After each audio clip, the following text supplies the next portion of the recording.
En fait, étant donné que le PIB est directement lié à la consommation d'énergie, on va avoir une chute du PIB, enfin en tout cas on peut le souhaiter, mais il se trouve qu'une chute du PIB dans la structure actuelle de notre économie, ça amènerait directement à de la destruction d'emplois.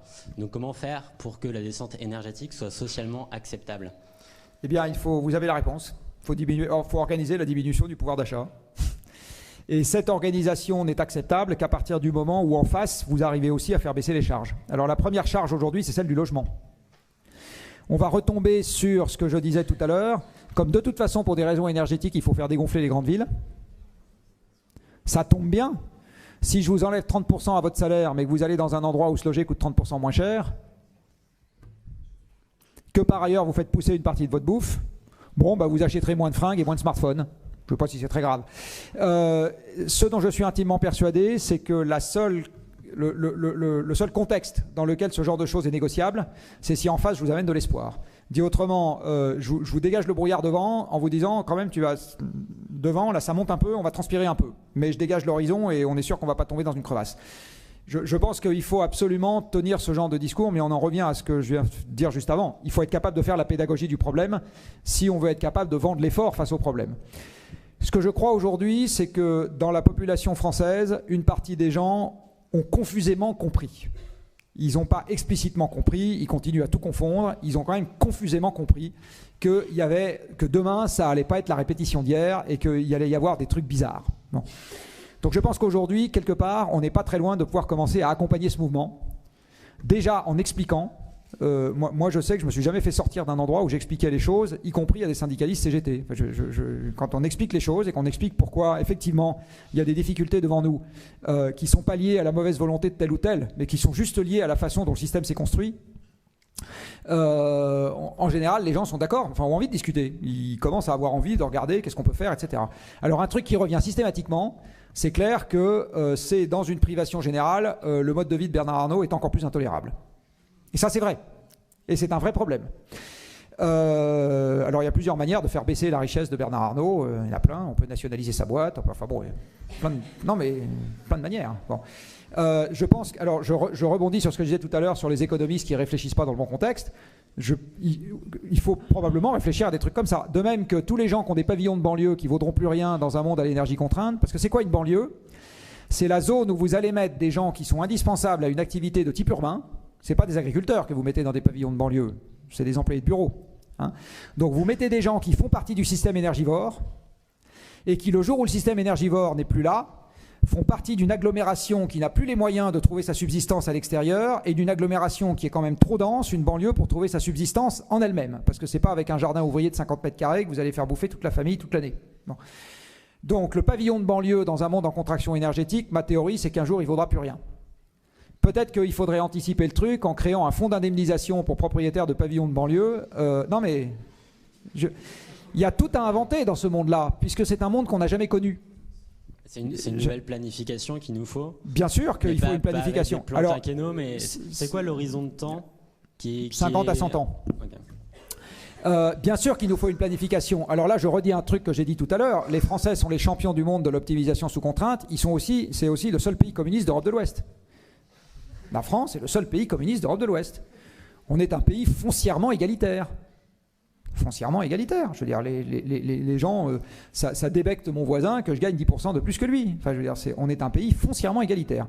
Alors, ça peut avoir des côtés horripilants, mais ça a aussi un énorme avantage face à la contrainte que je viens de décrire, parce que justement, on est un pays accessible à l'idée de collectif. On est un pays dans lequel la part des prélèvements obligatoires est très élevée, pas pour autant qu'on s'en porte plus mal, soit dit en passant. Hein. Moi, j'ai fait des petits calculs. Quand la dépense de santé et de retraite, parce que c'est essentiellement ça qui échappe aux prélèvements obligatoires dans les autres pays, passe directement dans le privé, les gens ne sont pas nécessairement en meilleure santé et ils n'ont pas nécessairement une retraite plus sympa. Donc l'idée qu'avec moins de prélèvements obligatoires, on se porte mieux, c'est de la foutaise de gens qui n'ont pas réfléchi plus loin que le bout de leur nez. Mais donc dans ce monde-là, on va avoir besoin d'un effort collectif extrêmement développé. Je le redis, on a une chance en France, c'est qu'on est accessible à ça. Beaucoup plus que les Américains qui sont perdus pour la cause pour l'éternité. Donc aujourd'hui, il faut qu'on ait l'ambition d'imposer notre façon de voir le monde aux Américains et pas l'inverse. Mais vraiment, hein, je suis sérieux quand je dis ça. J'ai mis 20 ans à me faire à cette idée, mais je le pense. J'ai vécu aux États-Unis quand j'étais étudiant, donc je viens de très loin. Mais je le pense vraiment, ce que je viens de dire. Et il va donc falloir inventer une planification. Il va donc falloir inventer la façon de dégonfler le système, et on va avoir un débat très douloureux sur la question démographique. Parce que, alors là, je vais peut-être en choquer quelques-unes et quelques-uns dans cette salle, je pense que le débat du moment sur la PMA est surréaliste. Parce que dans un monde peuplé de 8 milliards d'habitants, se demander comment je peux rajouter des êtres humains sur Terre me semble pas être la première priorité. Mais vraiment, je pense qu'on se prépare juste à faire des gens qui sont malheureux. Donc aujourd'hui c'est l'exact inverse qu'il faut faire, et je vais reprendre le propos d'un père jésuite que j'adore qui s'appelle Gaël Giraud, voilà, qui a une vidéo. Faut mesurer ce que ça veut dire chez un jésuite, ce qu'il a dit, hein. Enfin chez un catho, hein. Il y a une vidéo de lui qui tourne sur internet, donc vous pourrez aller vérifier, dans lequel il dit l'aide au développement en France, et il était chef économiste de l'Agence française de développement quand il a dit ça. On peut vous dire que vraiment Gaël a dit les 3 priorités que devrait avoir l'aide au développement aujourd'hui, les 3 uniques priorités devraient être l'éducation des femmes, le planning familial et les systèmes de retraite. C'est-à-dire tout ce qui permet de contenir la démographie de façon, j'ai envie de dire, raisonnablement douce. D'accord ? Il faut se concentrer sur ces 3 trucs-là, et on oublie les ponts et les routes et les aéroports et les machins, tout ça, on fait une croix dessus. Bon. Alors, un peu de développement agricole, dans la mesure où c'est compatible avec une démographie qui se calme. Voilà.